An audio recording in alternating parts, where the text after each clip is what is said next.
Well, well, hello there, welcome back to another Pokemon Master Champion Stadium video. Yes, we're doing the special event Champion Stadium where the weakness is all ice. And last time I promised, well, I didn't promise, but I said I'll try to do Poison Stall the next time we get an event. And this time, yes, I did indeed. Spoiler alert, I did indeed do the entire Champion Stadium using Poison Stall.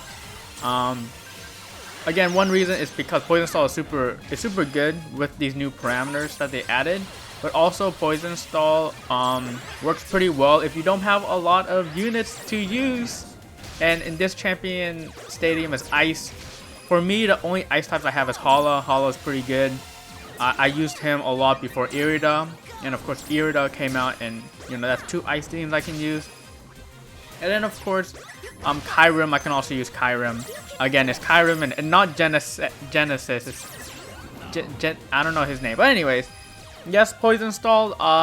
Usually for Poison Stall, the parameters are pretty simple.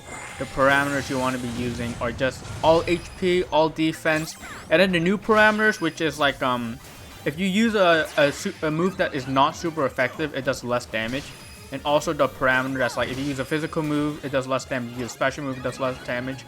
Those parameters are super good for the new Champion Stadium for Poison Stall because yeah, it doesn't matter because you're not going to do damage anyways. And of course they added a bunch of new HP parameters, which is also super good. Is because you know, it doesn't matter how much HP they have because you're just going to stall them out anyways. And so because it has these new parameters, it means that you check less damage parameters. Like before, when it was 2,000 points, you would have to check some parameters that did damage on yourself, but nowadays you don't need to, so it's super nice. Anyways, the strategy, I just been talking a lot, but you know, this particular, every team kind of has a different strategy depending on what, or every Poison Stall team kind of have a different strategy depending on like what your poison user is and what your other two units are. So this team in particular, you're gonna see me use Emma as my main poisoner because she has potions. That's super nice that she has potions as a Poison Stall unit. So not only can you inflict badly poison, but you can also potion with her. I'm also using Annabelle as my main tank. One of the special, like each battle, you can set like a parameter, like it's just like a general parameter that everyone has. And it depends on like the order you do the Champion Stadium. And so for this Champion Stadium, the first parameter, the first general parameter is that your field effects last the entire time. And so that means that if I use Annabelle, I can set up, you know, crit defense, which doesn't matter because I have Vigilance on all my supports. But I can set up, you know, defense shield and special defense shield, which is super nice with Annabelle. Also, Annabelle can heal herself pretty well because she starts off with the normal healing, like the healing where every time you use an attack move you heal. Also she has Protect, which can prevent some damage, and also her Dynamax move heals her to half health. It heals a bunch of health when you use the Dynamax move, but it also recharges Protect, so you're gonna have an extra instance of Protect. And then also my other support unit I'm using is Special Costume Lily. She's really good. It's because she can apply gradual healing to all your units. And so I get gradual healing on Snorlax, but also on my Emma and also on my Lily. And Lily can also use Potion, which heals. So the strategy essentially is just to this team in particular. The strategy isn't really to use a lot of sync moves because this team's sync move is completely useless. Because sync move usually you want to do them for damage, for buffs. But again, this team, we're not really doing damage and we really don't get any buff from sync moving. And so you see here, I'm sitting with like sync move on because like I don't even need to use it. So what I do is I have to be careful of every time my unit takes damage, that unit I need to attack. So I need to use, you know, Astonish on Lily, Headbutt on Annabelle, or Poison Fang for Emma to like heal, to activate that gradual healing effect. And so as you see here, I'm not attacking with Snorlax, I'm not attacking with like a lot of units. It's because, you know, I want to save that gradual healing effect. Because if I don't need to use sync moves, then I don't need to attack. You know, I don't need to attack. And if I don't need to attack, I can save those attacks to take advantage of gradual healing. Because if you don't know, gradual healing triggers every time you attack. but it has a set number of triggers. I'm not exactly sure the number. I should research it. I think the number of trigger it does is like 10 or something. So yeah, that's why I'm not attacking until I take damage, then I attack. With this team in particular. Also, Lily has a passive that I think it's from her sync grid, so it might not be from one Lily. But every time she takes damage, or it might be her normal passive. But every time she takes damage, it heals your entire team, and so it's super good for that team because I have another layer of healing. But anyways, this is the hardest battle here is against Drake. The reason why this battle is hard is because there's Sandstorm, and so you're gonna take a lot of damage while you set up. But also, Drake just does a lot of damage. He just has a lot of damage, a lot of AoE, and when Sandstorm is up, he does more damage, and so you're just gonna be taking a bunch of damage. So this team's strategy is just, again, poison everybody. But this team in particular, with Lucario and Cynthia, I can fully raise defense, which is super important, because if I fully raise defense, I'm taking less damage. Cynthia also has a passive where every time she gets hit, or every time she does damage, it heals my entire party. And again, this is the hardest battle, and so I'm just bringing in my best healers for Poison Stall, which Lucario is really good, because not only does Lucario heal when Lucario attacks and takes damage, but Lucario also has built-in potion, alright? And Lucario also prevents some damage. Like when you use a sync move, after you use the sync move, it prevents the next instance of damage. So that's super nice. And then I'm also using Caitlyn, which Caitlyn for me has been like the face of Poison Stall. Like whenever I use Poison Stall normally, I always use Caitlyn because of two reasons. One reason is that every time she sync moves, she heals the entire party. Alright, she heals the entire party for a decent amount of health. And also she just has the fattest of defenses. Like not only can she like raise defense and special defense, which is not needed in this battle because I have Lucario. But not only can she raise defense and special defense, but her base defense and special defense from Mega Sableye is just super high. And so she can take a lot of hits and she can heal. So this fight in particular, if you notice, I actually don't have gradual healing. So because I don't have gradual healing, you know, I definitely, my main sources of healing is from that Sableye sync move. Because every time sync move, as you see here, what passive is it? I think it's a passive from the sync grid, by the way, too. It's yeah, synchro healing 1. I think Lily and Clefairy also has this passive. But yeah, this passive makes it so that you basically just heal a bunch, and if you're not taking a lot of damage, you can like heal a lot. But keep in mind, this battle, I'm trying to use as much moves as possible. Even though I don't have gradual healing, and even though my sync move buff is useless and my sync moves don't do any damage, it's still incredibly valuable to use as many sync moves and moves as possible so that I can build up the synchro healing passive from Caitlyn. So yeah, even though there's no gradual healing, the strategy in this team with these units is to just keep attacking. And as you see here, I'm just constantly attacking. Yeah, I'm just attacking as much as possible. As you see here, I'm not attacking. This is interesting. I'm not attacking with Sableye here. The reason why I'm not attacking with Sableye is again, Sableye has the gradual healing effect on her. So because it has that effect on her, if I attack, I'm gonna waste that healing. So I might as well just attack with Caitlyn and Erica. And then when I need that extra bit of healing, I can attack with, like after this sync move, my Sableye is gonna take a lot of damage. So I can go ahead and use the feint attack for extra healing on top of that synchro, or the sync move healing. Don't forget that while I'm not attacking with Sableye because I want to conserve that gradual healing buff, I need to attack as many times as I can with Lucario. Again, the reason why is every time I attack with Lucario, there's a chance that it heals my entire team. So yeah, there's just so many layers of healing and you have to keep track of everything.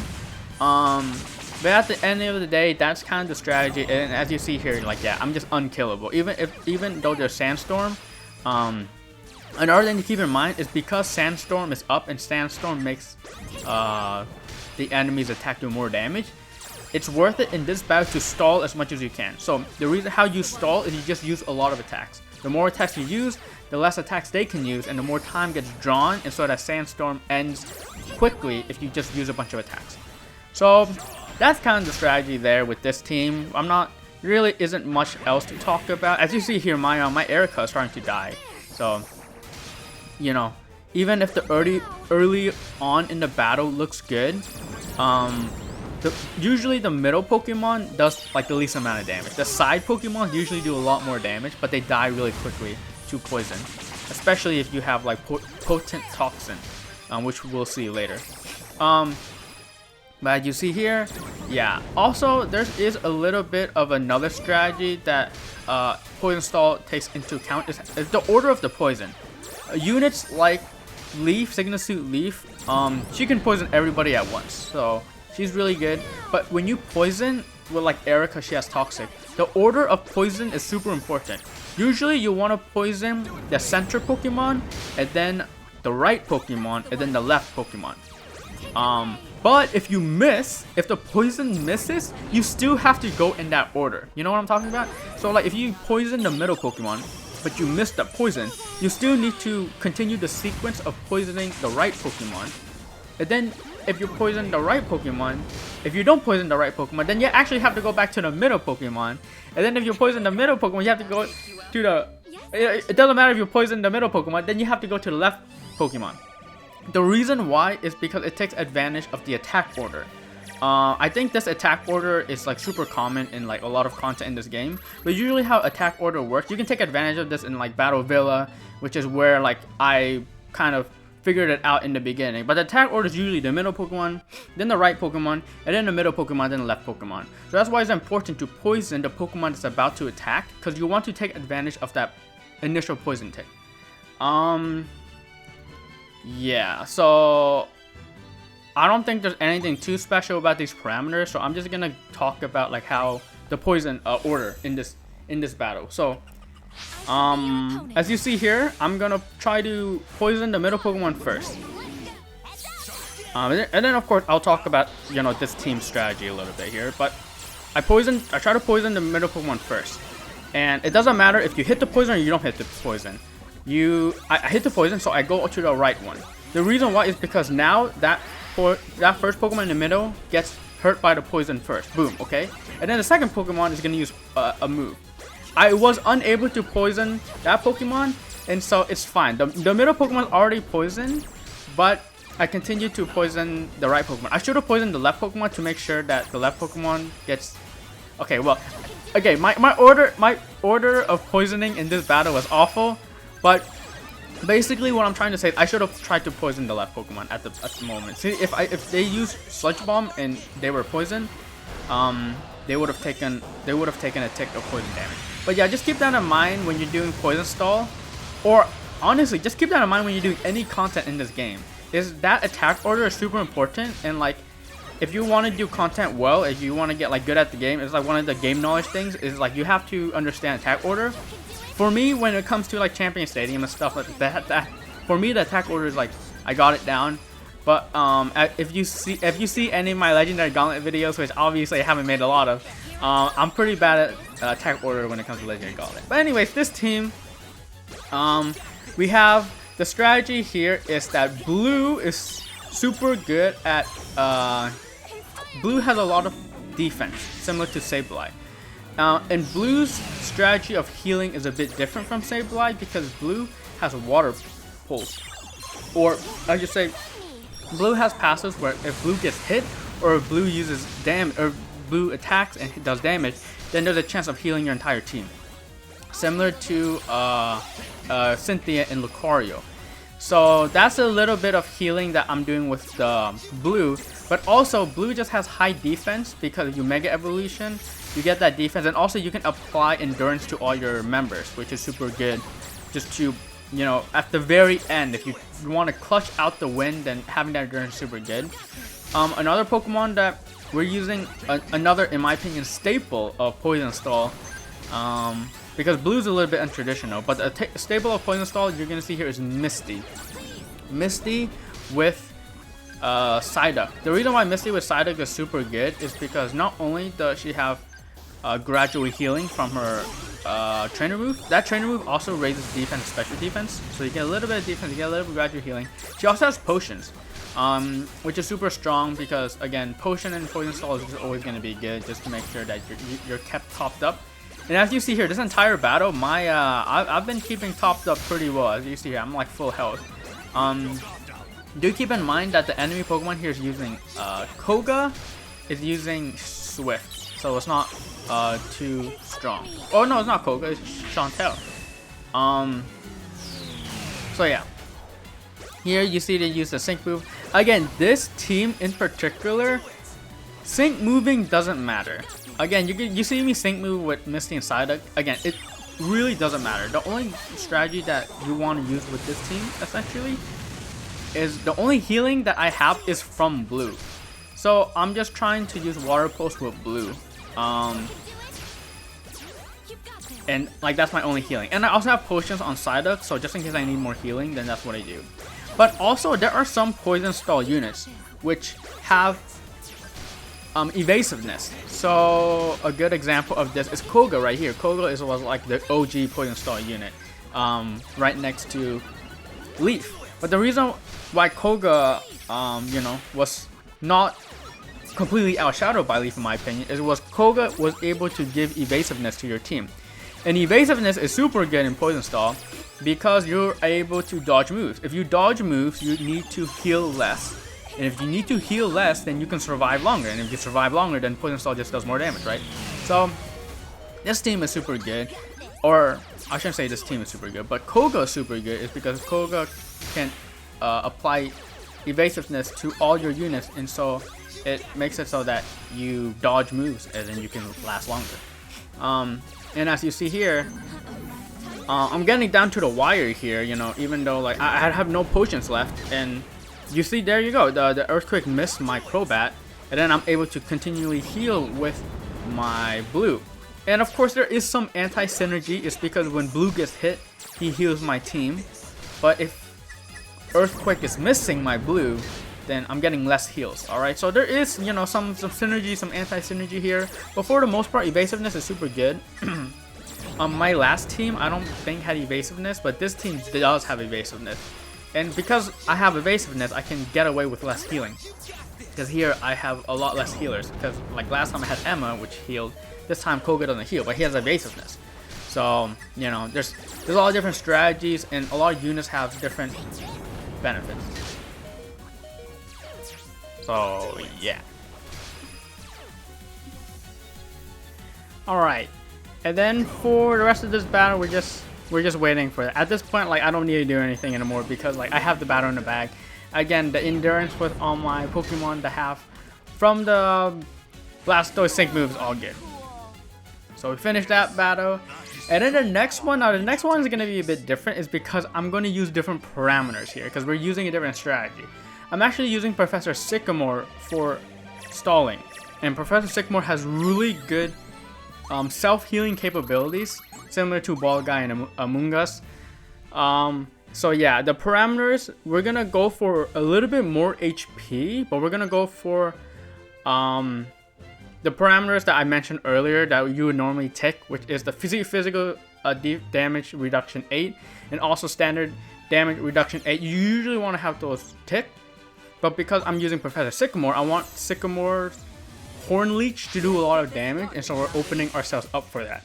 So for this strategy here, again, Poison Fang in the middle, and then we have Glacia. Now Glacia is super good is because she can apply X regen all.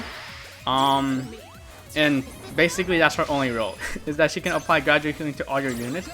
Professor Sycamore here, again, is really good. It's because Professor Sycamore has Horn Leech, which is super good because it can heal themselves really well. And also, their trainer move also applies gradual healing. And also, a really important thing in this battle in particular is that Professor Sycamore's trainer move can actually heal status conditions. It can heal poison. And so Agatha's Crobat can use Sludge Bomb, which poisons you. And so by having a unit like Professor Sycamore who can self-heal poison, it makes it so that you survive longer. And of course, the name of the game with Poison Stall is surviving longer. And Professor Sycamore is also able to fully raise special defense using their trainer move, which is really good in this battle, is because Agatha uses special moves. So that's really important here.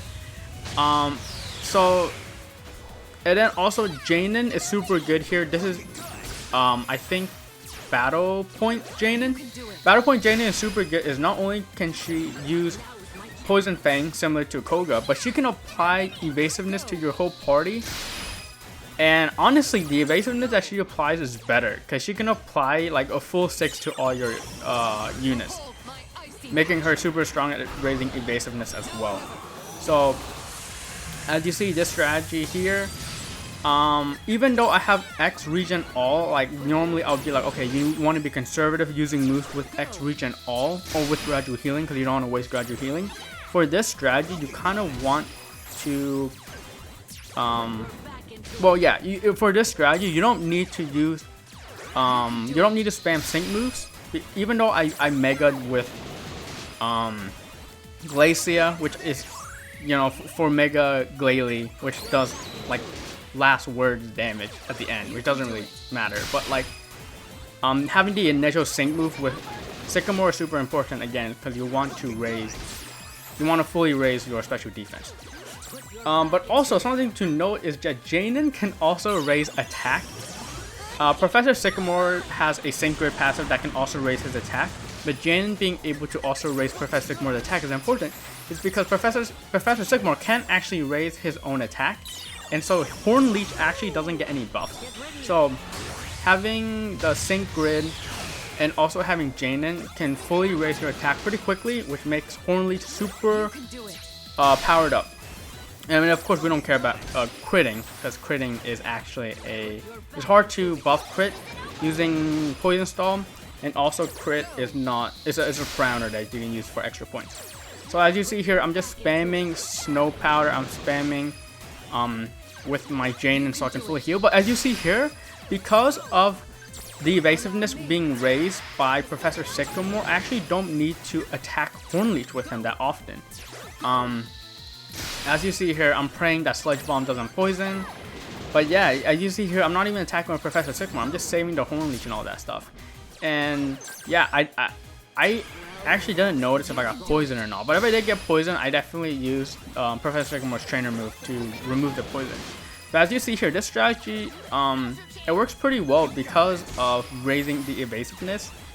So even though I had to take like strength 1 and attack 1, so the opponent unit do a lot more damage than the other poison stalls that we were using. As you see there, like look how much damage it did to Glalie right there.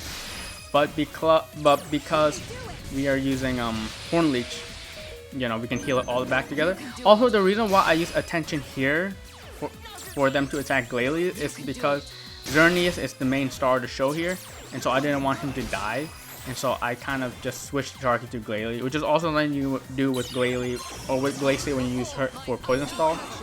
I actually used Glacia a lot for Poison Stall before I used Swimsuit Misty. But I found that Swimsuit Misty, even though she has less gradual healing, I felt that her defense buffs as well as her potions were super strong. So that's why if you ever see me use Poison Stall in a normal champion stadium, I usually use Misty, Swimsuit Misty. But there you go, that was a pretty good battle. I had to reset this battle probably the most times out of all the other battles. Some battles didn't require resets, but this battle definitely did require a lot of resets because I kept messing up the poison. Like if your Professor Sycamore gets poison, it's over. So it was really important to make sure that you save your Professor Sycamore trainer move to cure poison. But anyways, one more battle against Marnie here.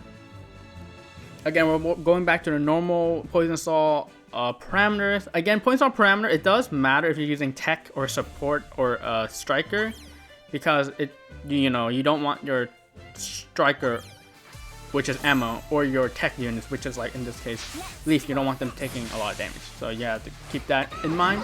But my last strategy here is we're going to use the strongest Poison Stall, or the strongest poison unit, Leaf. She's really good, it's because she can apply poison to everybody, and she also has great healing in her kit. But also, when you Mega Evolve into Mega Venusaur, it has potent toxins, so that it makes that your poison does more damage, which is super good. Is because if your poison does more damage, then you don't need to survive as long because you're going to be killing the opponent super quickly. So yeah, the first thing we do is that we actually sync move with Venusaur. Again, I can't stress how important it is to get that potent toxin up. I'm not sure. I think I only have 2 out of 5 leaf. I think you get it out of 2 out of 5 leaf. You don't need 3, 5 leaf. So that's super good. I also saved a really good healer in Cresselia. So Dawn and Cresselia, it's like one of my least favorite support units. People rate her super high. I don't like using her, but in this case, she's super strong. It's similar to Sableye. Is when you sync move with her, she can heal your entire party. But the problem with Dawn is that she can only heal the 2 other units. She can't heal herself with her sync move. She could heal herself with Moonlight, which is one of the moves that she has on her. And so you see me using that. But also, this battle is funny is because I'm using Cresselia, which is weak against Dark, and so I'm just getting hammered by Marnie. I'm just getting hammered by Marnie here. But yeah, the thing again, I have Mega Healing from Venusaur, so I get a bunch of healing, and also we're using the last support unit we're using is Skyla. So honestly, there's nothing really special about Skyla. She just has potions that heal. She is definitely one of the best healers in this game, and she can also raise defense, which is super strong against these Brave Birds that you're seeing. I tank the Brave Birds super well here because of my Swanna giving defense to everybody. But yeah, we just have Swanna here for fat defense and for fat heals. Like, she doesn't do anything special. But again, this team strategy is similar to the Sableye team strategy, where you're just trying to use as much moves as possible. Because the more moves you use is actually important, because you want to use your sync move. The last team with Professor Sycamore, it didn't matter if we used a lot of moves, because our sync moves didn't matter. But as you see here, yeah, that did so much damage right there. Like that Fiery Wrath I think it's called, that did a bunch of damage. So we're just healing up. And then, again, see, Skyla's the queen of healing, is because like her potions just regenerate so consistently, and they heal so much. So yeah, at this point is, it's still pretty sketchy because these dark pulses and everything just do so much damage. Yeah, but we're healing with Skyla because we have a lot of healing with Skyla, and yeah, I've timed my sync move to their sync move, so when they use their sync move, I use my sync move, which heals a lot of my Skyla and Venusaur up. But yeah, as you see here, I tanked another hit, which is super good. I'm sure this battle would be a lot easier if my Dawn had a little bit more copies. Like if I had 2 copies or 3 copies. But yeah, at the current moment, I only have 1 copy of Dawn.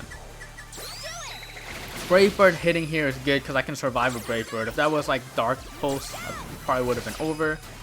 But we're just potioning with Venusaur, potioning with Skyla, and yeah, we can live through the battle. And yeah, the poison is just doing so much damage. But at this point, the battle is kind of over because Marnie was the main threat. These other Pokemon, I'm not exactly sure what moves they used. I said before that the side Pokemon usually do more damage, and that is the case. But if the side Pokemon aren't using dark moves, then my Cresselia can tank a lot more. And I still have 2 potions on Leaf, if you look. So my Skyla, I just use a bunch of potions with Skyla. That's what I'm saying. Skyla is like the queen of target healing because she just does it so well. And at this point, I still have potions on me. I still have Mega Healing too, which is crazy. And Mega Healing is also relevant because it lowers the sync move count, so that it means that you can use your Dawn sync move faster. But yeah, at this point, only need to use 3 more moves. Honchkrow needs to use 1 more move, and Hydreigon needs to use 2 more moves, and the battle's over. But at this point, I'm still ramping up because, yeah, as you see there, the Heat Wave does a lot of damage, Earthquake does a lot of damage, so I still want to be careful here. And so we're syncing with the Dawn. We make sure that our Venusaur is alive here, because the reason why you want to keep Venusaur alive, the other ones, it doesn't matter if you keep your poison unit alive. Like Emma, doesn't matter if Crobat goes down first, or Koga, doesn't matter if Crobat goes down first. But in this battle, it's super important that your Venusaur stays alive, is because Mega Venusaur has that potent toxin, or that passive that makes it so that poison does more damage. So you actually do need to keep your poison unit alive in this particular battle. So again, when it comes to poison stall, there's like so much things to consider, and it really depends. The strategy really depends on like what units you're using. Certain units, again, you want to use a lot of attack moves. Certain teams you want to ramp sync moves. Certain teams have gradual healing that you want to keep in mind. Certain units have evasiveness. Certain units like apply poison differently. So there's just a lot to consider when it comes to poison stall. But as you see here, I was able to do the champion stadium completely with poison stall. Yes, I'm using a lot of really good units like Cynthia and like my blues 3 copies, my Caitlyn is 3 copies. So a lot of the hard hitting units, but at the end of the day, yeah. Yeah, ice CS using only one ice unit. I used Glacia. I did use an ice unit. I did use Glacia. But Glacia is just too good in this to use. But anyways, yeah, thank you for watching. That's Champion Stadium with Poison Stall.